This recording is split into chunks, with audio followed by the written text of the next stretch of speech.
Kandeh Yumkella was born on the 5th of July 1959 to a typical Soso traditional household in Kandeh district, northern Sierra Leone. According to existing facts, this agricultural economics and development expert has contributed immensely to the development of most countries across the world in the several capacities he served. I want to say we in Sierra Leone, we gladly for the work we needed to do in this country and not help we in so many things. But we gladly that you need in leadership. Now we own brother, the provider, and the person of Dr. Yumkella. We're proud of what he did do, and he did make Sierra Leone flag fly at the United Nations. And we gladly and we tell him plenty thank you, and we wish him all the best in what he did do.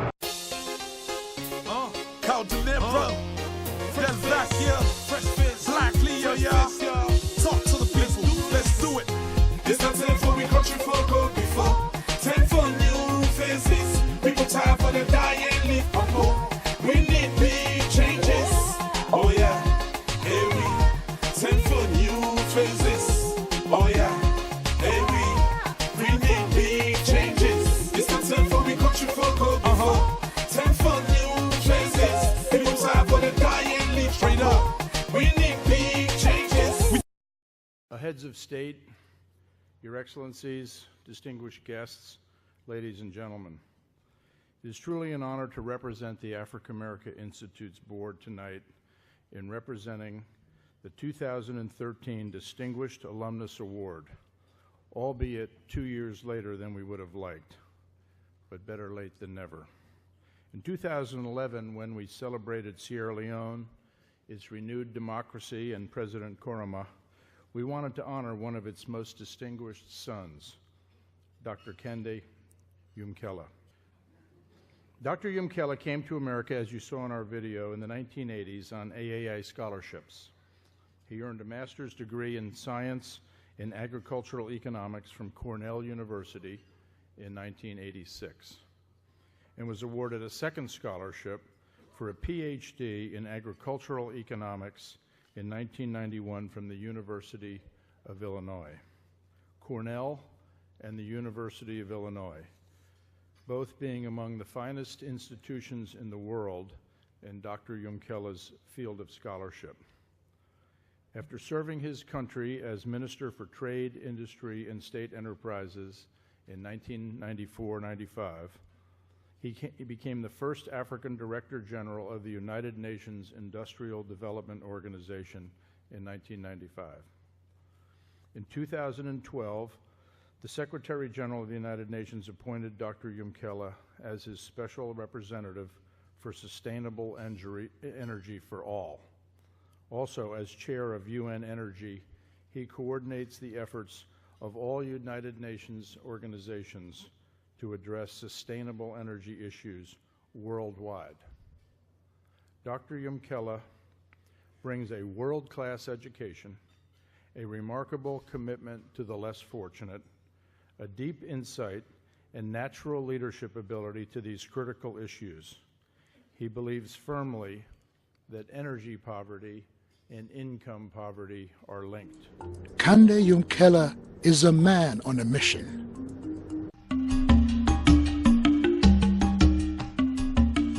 For harmony in the world, for peace and security, we need to give access to the 1.4 billion people who have no access to electricity.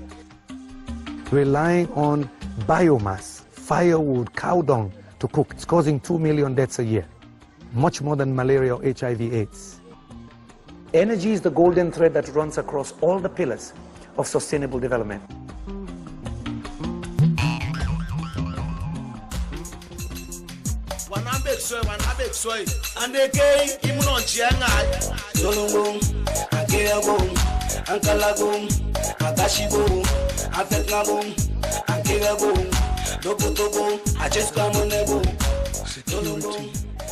Energy. Energy is the golden thread that runs across all the pillars of sustainable development. This last item is the concern of Kandeh Yumkella, man of energy. Without sustainable energy, you can't have sustainable growth.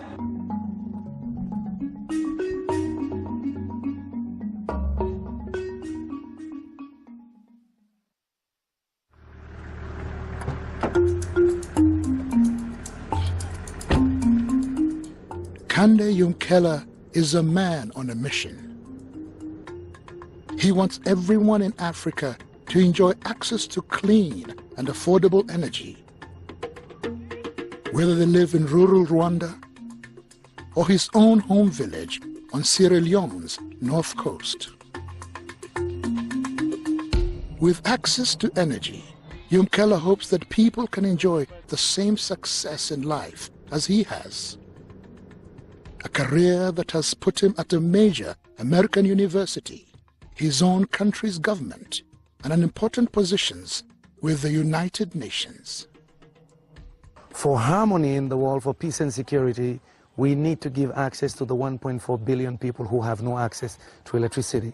We need to help the 2.7 billion who are relying on biomass for cooking in the 21st century. That's what, about 1/3 of mankind relying on biomass, firewood, cow dung to cook, and it's causing 2 million deaths a year, much more than malaria or HIV/AIDS. And some of them, I look at it and say, that's either my aunt or my sister.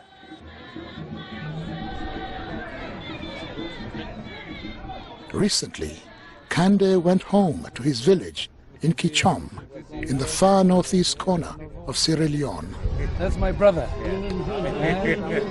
That's my uncle. And that's my chief. Also my uncle.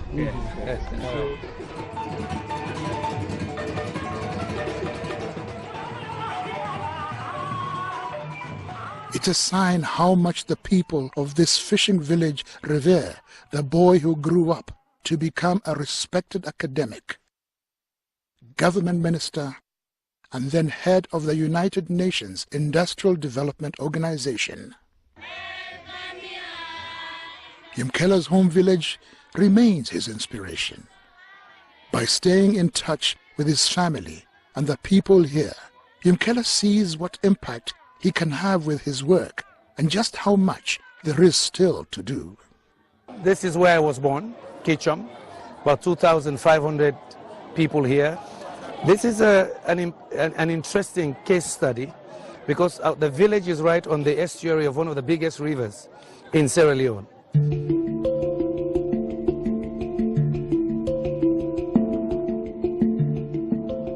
And it's at the point where it empties into the Atlantic. And so when we talk about sea level rising as a result of climate change, these people could pay a heavy price. In fact, one of our main population areas, that is a fishing village, Yeliboya, is already being consumed. His concern for and love of his village evident as he takes stock of Kichom's current situation. But in addition, this is a village that is very poor. It's agrarian. And what they rely on here is rice cultivation, one of the largest rice cultivating areas in the country. But they also have no electricity. So what we've done through UNIDO and with the technical guidance of Dr. Kelemanseri, who holds a PhD, we're trying to do integrated energy solutions. They call it lighting a billion lives, giving basic solar technology to households so they can have light at night, so that children can read, so women have a few more hours to finish whatever productive work they've been doing during the day.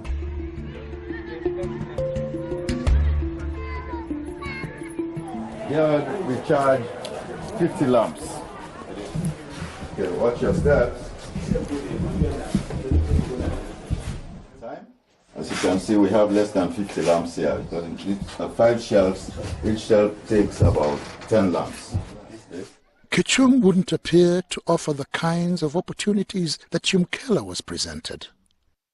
People here are lucky to make it as far as Freetown, the country's capital.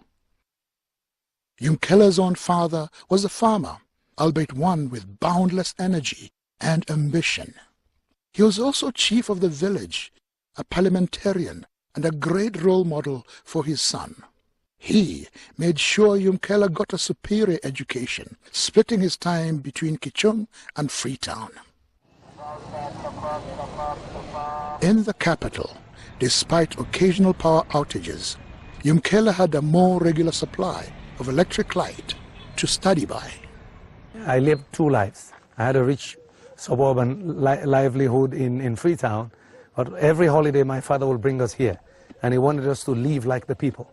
And for me, it was probably the best education, because I can blend all worlds. But then I put things in perspective, and that was his argument. I don't want you to believe that what I earned is yours. Find your own. So he'll deliberately deprive us, and I have to spend holidays here, rather be in Freetown watching TV at that age.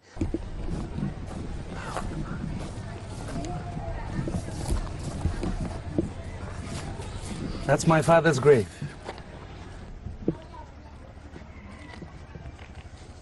My dad taught me competitiveness and hard work. You can see the heaps here where we do vegetables. So at a very young age, 6, 7 already, my dad had me working with people doing gardening. And to do the garden, you first have to get rid of the weeds. So he'll plot deliberately that I'm giving a little slightly bigger portion than the other kids. And some of them were older than me, and he didn't want me to slack off. I wasn't happy about it, but and he would supervise sometimes. So yes, he was a hard driver.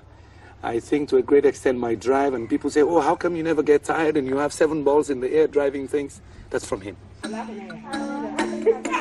While his father's position in the community and as a national parliamentarian provided young Yumkella with certain advantages, it also presented danger.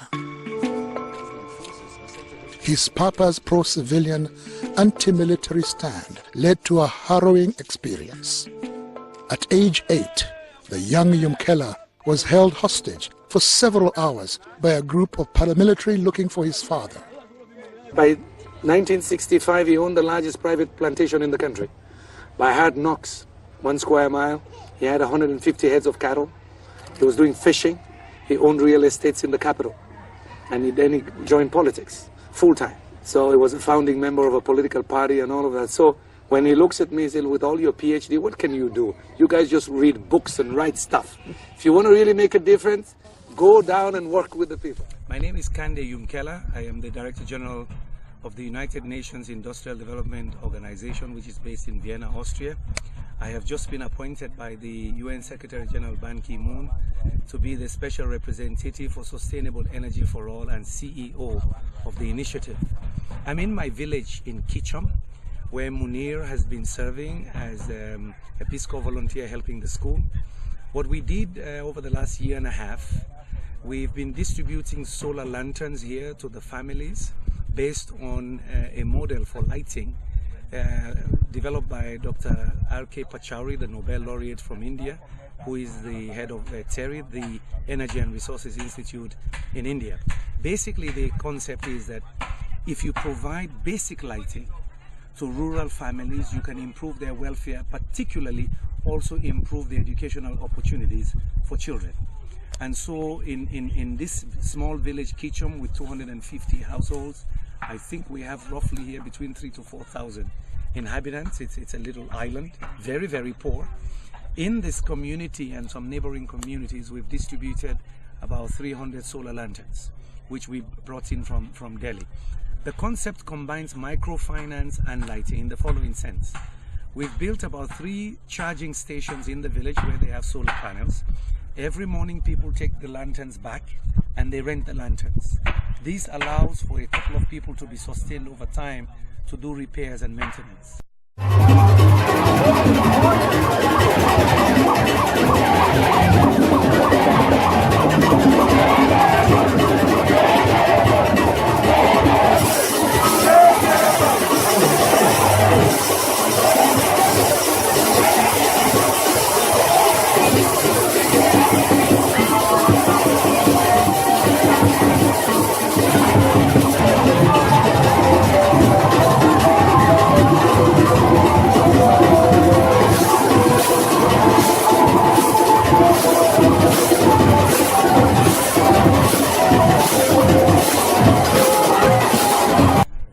Agricultural life, you improve the life of women, and also maybe raise their income levels. But in between his transition from student to teacher, the devotion to his country called him home. After a decade in the U.S., Yumkella answered a call to come back to Sierra Leone and serve as a government minister during the war. Yumkella attacked his new position with the usual frantic energy. Despite the conflict, Yumkella was determined to use his education to improve his nation. I used to teach food policy. What do you do about the price of rice? How do you do rice trading? Here in Sierra Leone, I had to manage rice policy here. I managed all the most sensitive communities: rice, flour, sugar, petrol. And they were always scarce. How do you ration? In the classroom, I can draw the graphs of supply and demand. Here, I have to address it real time. I think it's probably because you came from a very good background. Your family, financially had the upper hand. Your family was influential and connected. But what would you say is the major reason for your successes in life? The major reasons for my success was good upbringing at home. My father was a no-nonsense man. You had to have good grades, otherwise he'll spank you. Yeah, my father did not spoil me. He made sure after a certain age that I washed my own clothes. He made sure that after a certain age I was never dropped in school again. I had to walk from Juba Hill down to Juba Barracks to join the trucks with the military kids to be taken up to Services Primary School at Wilberforce. Yeah, so first point, discipline. Second, my stepmother. My stepmother was tough. You sweep in the morning before you go to school. After school, you fill the bottles, and you better make sure you study at 3 o'clock. He is truly a world leader in these important efforts. It is with enormous pride that we at AAI honor one of our finest sons at our 60th anniversary awards gala. It's our 2013 Distinguished Alumnus Award to Dr. Kandeh Yumkella of the Republic of Sierra Leone and now of the world. Dr. Yumkella.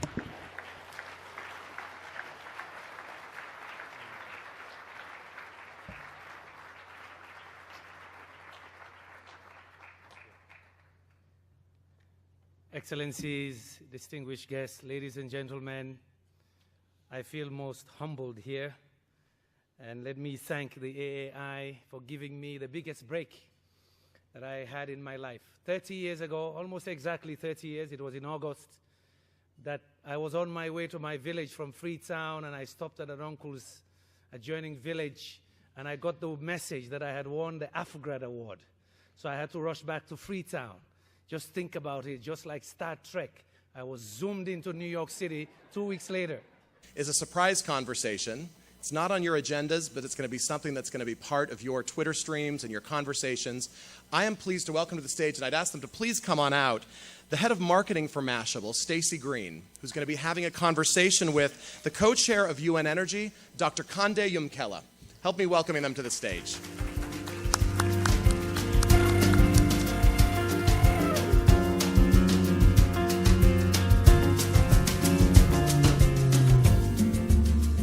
Everyone for that warm welcome. I want to thank Mr. Yumkella for making it here today. As you can imagine, he is a very, very busy person at Rio Plus 20. And we were having a conversation backstage about how important energy is for this generation, our generation, the connected generation. But I was also fascinated by Mr. Yumkella's story. And so I'd love for you to share the audience how you ended up doing the work that you're doing and where you are today.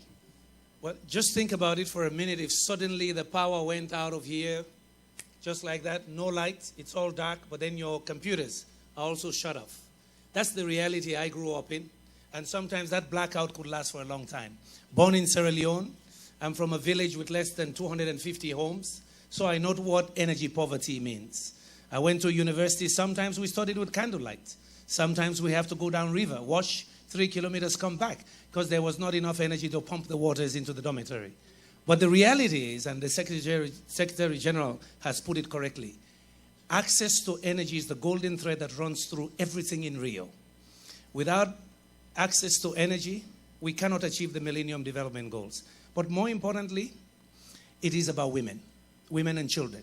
Women and children in some developing countries spend on average 20 hours a week to fetch firewood and to fetch water. Worst of all, because of indoor air pollution from use of charcoal and animal waste for their primary energy source, we have 2 million deaths a year. Did you know that New York State uses more energy than all of sub-Saharan Africa?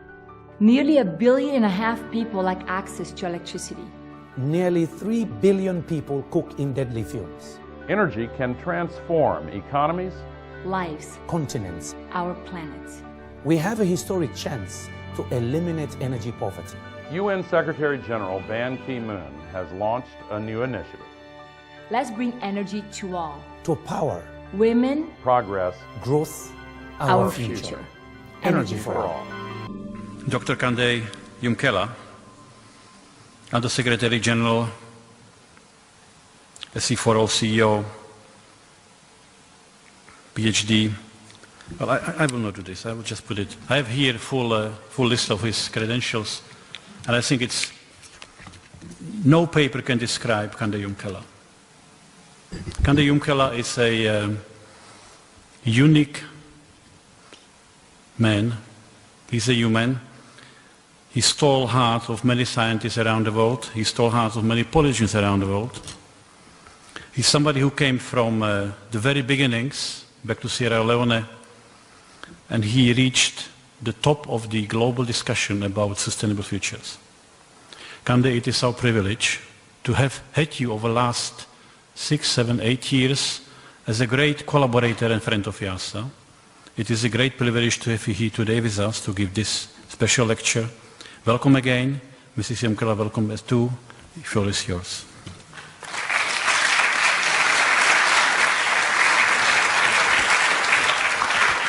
Distinguished participants, distinguished guests, ladies and gentlemen, Pavel and Yasa, thank you for giving me this opportunity to share a few ideas with this learned community.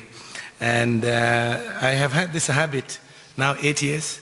I go to places to do speeches in China, in New York and other places. And I used to take Naki Sanovich with me 8 years ago. And we go there and I say, my job is to open, and I do my 5 minutes. I say, Naki can give you the facts. And today I didn't come with any slides today, but I see that Vaughn has a slide that I like, the one with the 2 circles. If you can put it up.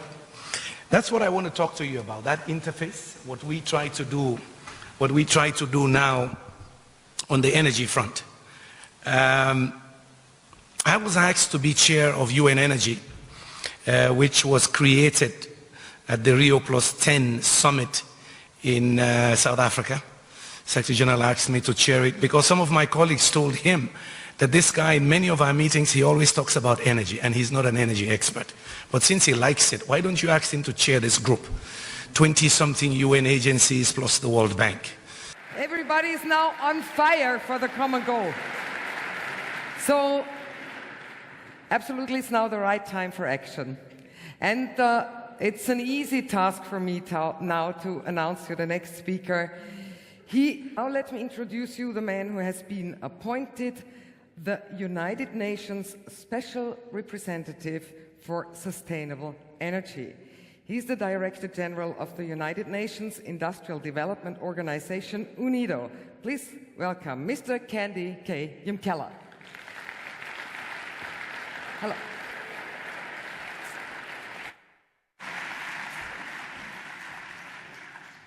Excellency Chancellor Feynman, Excellency President Barroso, Excellency Prime Minister of Romania, Governor, distinguished guests, ladies and gentlemen, it's a privilege for me to be here. I am very honored to be with these great leaders who have worked with me over time to bring energy issues central to the United Nations. On behalf of the Secretary General, I am here to pledge our strong support and partnership with Governor Schwarzenegger and the R20. Everybody is now on fire for the common goal. Thank you very much. I'd like in the beginning to just say a few words in German. Auf diesen Tag habe ich mich schon lange gefreut, endlich wieder einmal in Österreich zu sein. I am back.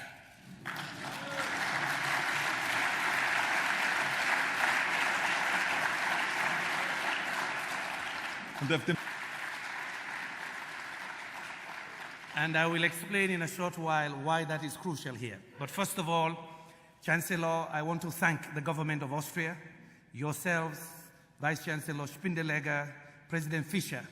You backed me for 7 years. Say, keep pushing the energy issue, and yes, today, I can confirm that we're creating the office for the energy hub of the United Nations here in Austria. Thank you very much.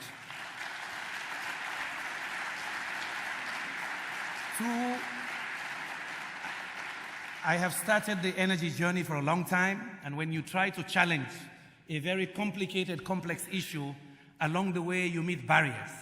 Along the way you get discouraged. But then I met another friend, Arnold Schwarzenegger. He decided to come here 2 years ago, and of the many things he said, in public and in private, don't listen to the naysayers. Do it. It's action time. Thank you, sir, for supporting me in that respect. When I visited him in Santa Monica last summer, he took me to show me all the robots in all his movies. He said, but remember what I always say, I will be back. We are happy that you came back to push the R20 and the energy cause. We'll join you in that action drama this time, and we'll make things really happen for climate change and for the poor.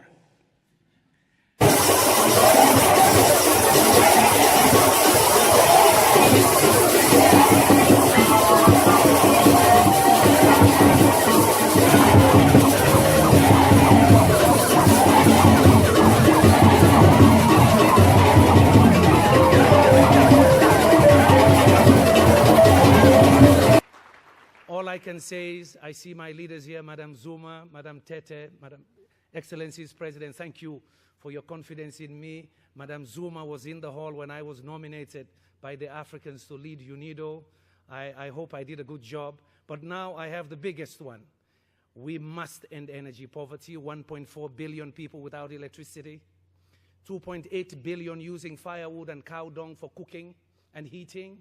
It's causing 4 million premature deaths a year. That's double HIV/AIDS and malaria combined. It's a silent killer. 70–80% are women and children. But more importantly, because others use energy the wrong way, climate change is getting worse. And who pays the price? Africa. We contribute.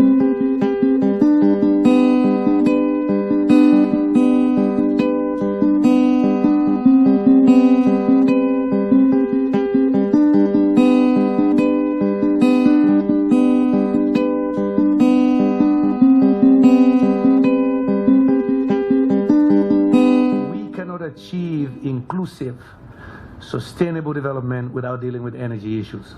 Somehow when the global community in 1999 and 2000 adopted the Millennium Development Goals, they left energy out. No mention of energy. And of course, if you're an Indian or Sierra Leonean or African in general, you say, wait a minute, we don't have enough. Our economies cannot grow without access to energy.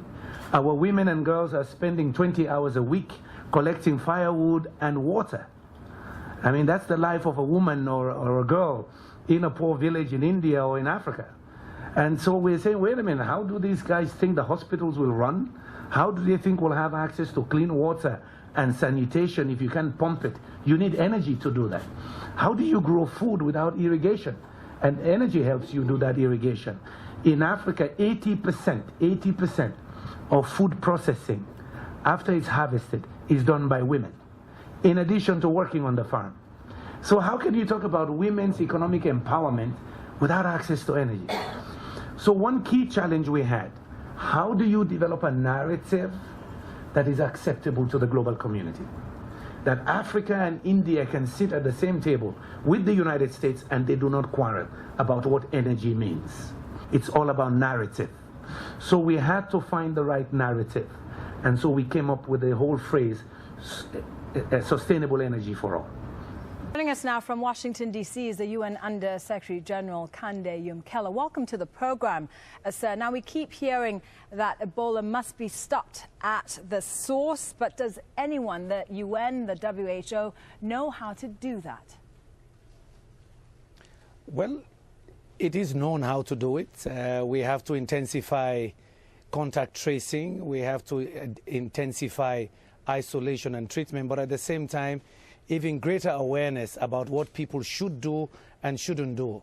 But as David Nabarro has said, we need massive support. We need a surge in support in terms of deploying experts on the ground and also providing necessary facilities for isolation and treatment. I see, if you look at the problems we have in Africa, food security, lack of energy, 620 million Africans without electricity.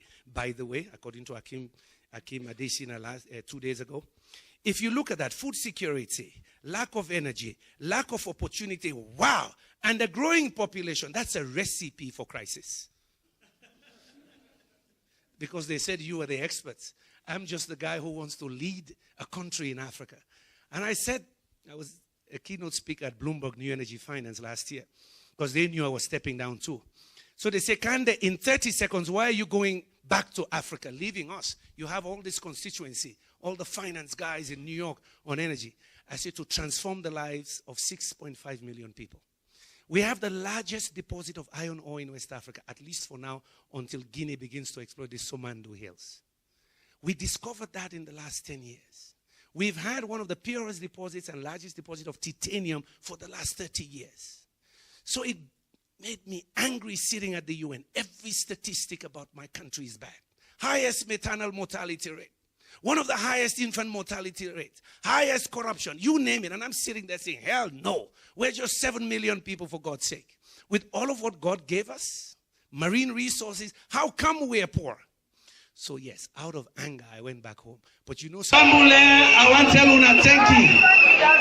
I want to tell you thank you. I don't go outside, go around for tell them say, salute young man and young woman, they say, it is time for change.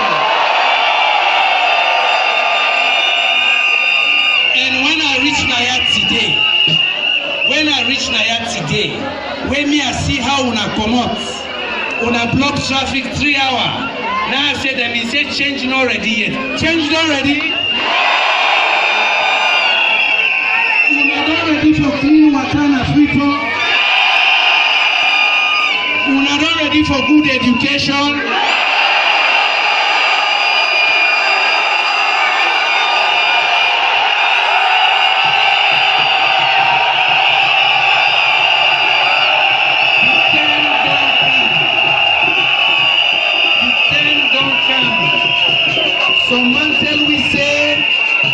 Some man tell we say all tea fine na salon.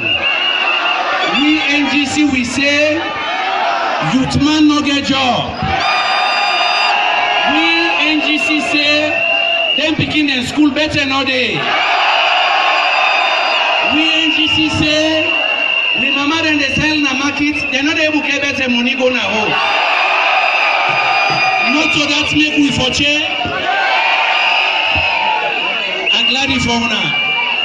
Because this way we they do, now for sure society, say change can come by peace. Who not a dread person, who they welcome everybody. You there PCO, you there SLPPO, you know there PATIO, NGC they wait for you, not just so. We NGC. We say we are progressives. Progressives. Who know they look tribe. Who know they look tribe. We all are Solomon. What we care for? Now for we begin a better one. What we care for? Now for youth man the better one. What we care for? Now for them girl the better one. We want live our life better. We want bring change. If you don't wear the same shoes for 50 years, they bend no more, they burn your foot. You not go change, huh?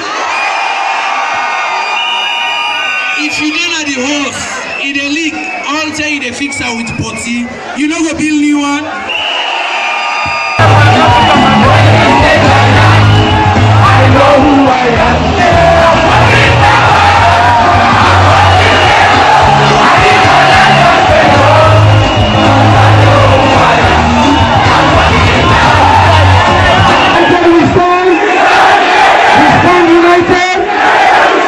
You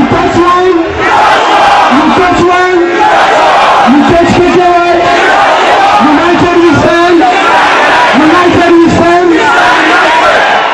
you very much. Thank you. I want to tell all man thank you. I see when I don't get from morning, some man don't come out upline from morning, then I have. This is a new party, a new face, a new direction.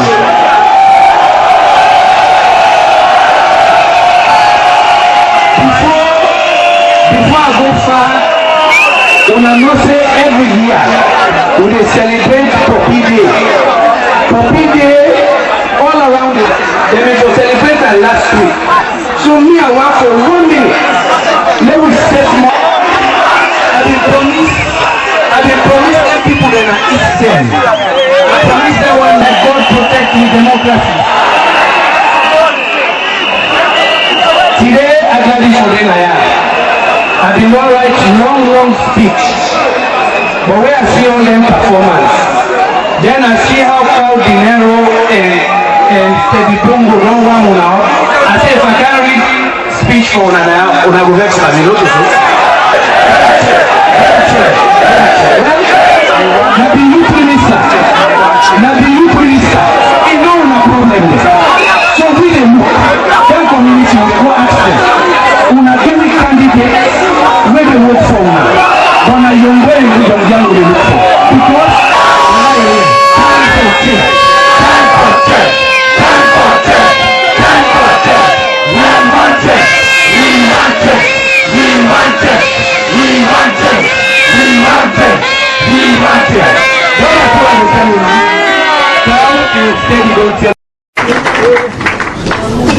Thank you, Julius.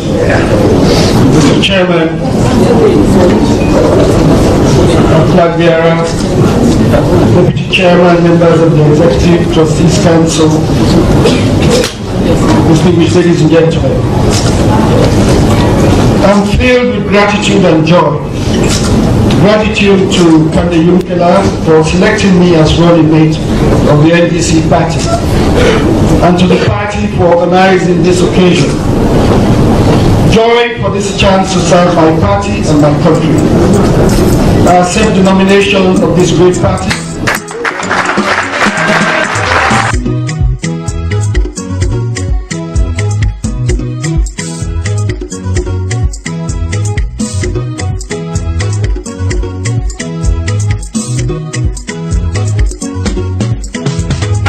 They sing for sing, I they sing what thing go fight for salon. At the same time, I they plead to all me salon fambo. Make me really think twice, who that then go vote for? Salon don't go behind, salon don't go bata. All man they grumble with iyo wala. All man they grumble with iyo kuskas. No fella actually, and go vote for the wrong person. No fella tribalism, and go vote for the wrong person. Open your head like mountain for food, and vote for the right person. You vote and you hope, you hope and you vote. But so could I get connection? We go preaching a salon, not to other person, but KKY. Fabula, we vote for NGC. NGC party go bring change. Fabula, we vote for NGC. NGC party go bring change a salon. Madam Philo, we can they married in Grandpa na Kailon, e come out. In Mama Nicolas, we be based na Kailon. And now they say Mama Nicolas.